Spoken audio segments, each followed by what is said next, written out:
جب آپ نے کہا کہ ایک میٹنگ ہوئی اور اس میں انہوں نے کہا کہ ہم کچھ نہیں کر سکتے، آپ نے اپنا بندوبست خود کرنا ہے، تو اس جن کے پاس ویسٹ پاکستان کا ڈومیسائل ہے، اس وقت وہاں پہ جو ایسٹ پاکستان کے جو لوگ تھے، اس وقت تو وہ پاکستانی تھے، اب ہم ان کو بنگلہ دیشی کہتے ہیں، ان کا کیا بیہیویئر تھا، ایٹیچیوڈ کیسے تھا؟ ایک تو آپ نے بتایا کہ اس کے پیچھے مکتی بانی تھی، مکتی بانی جو سارا یہ وائلنس کرتی تھی اور سارا ظلم و ستم ڈھا رہی تھی، تو ان کا جو عام لوگ تھے ان کا کیا بیہیویئر تھا؟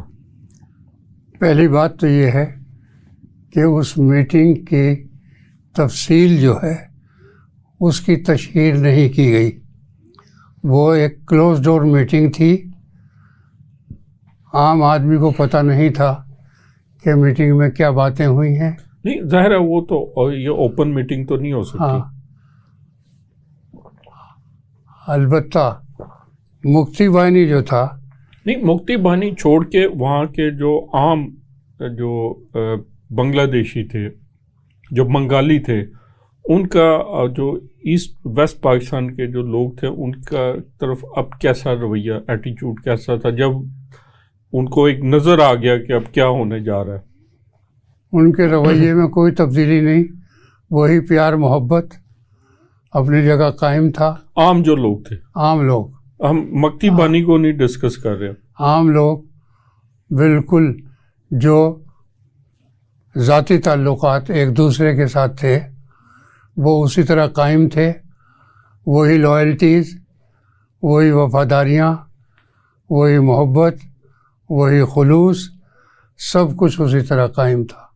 یعنی کہ کامن پیپل کے رویے میں کوئی چینج نہیں تھا. یہی چینج. حال ویسٹ پاکستان کے لوگوں کا تھا. جیسے ابھی میڈم غزالہ بتا رہی تھی کہ عید آ رہی تھی اور ان کے ٹیچروں نے کہا کہ عید نہیں منانی، یہ ہمارے لیے اتنا بڑا سانحہ ہے اور شوق کا ہے کہ ہم عید نہیں منائیں گے. اور یہاں پہ پورا کا جو ویسٹ پاکستان وہ واقعی بہت بڑے سوگ اور شوق میں تھا. تو یہی حال تھا. لیکن اس کے پیچھے کیا محرکات تھے، وہ تو اس پہ تو بڑی باتیں ہوئی ہیں. انڈیا کا ہاتھ تھا اور کچھ انٹرنیشنل پلیز بھی تھے، وہ سارا تھا. لیکن ہم ایک عوامی پرسپیکٹیو کی بات کر رہے ہیں. اپنوں کا بھی ہاتھ تھا. اپنوں کا جو باہر والے ہوتے ہیں ان کے کام جو فٹ سول جو مقامی لوگوں کی مدد سے ہی وہ کر سکتے ہیں، وہ خود تو نہیں آتے کرنے.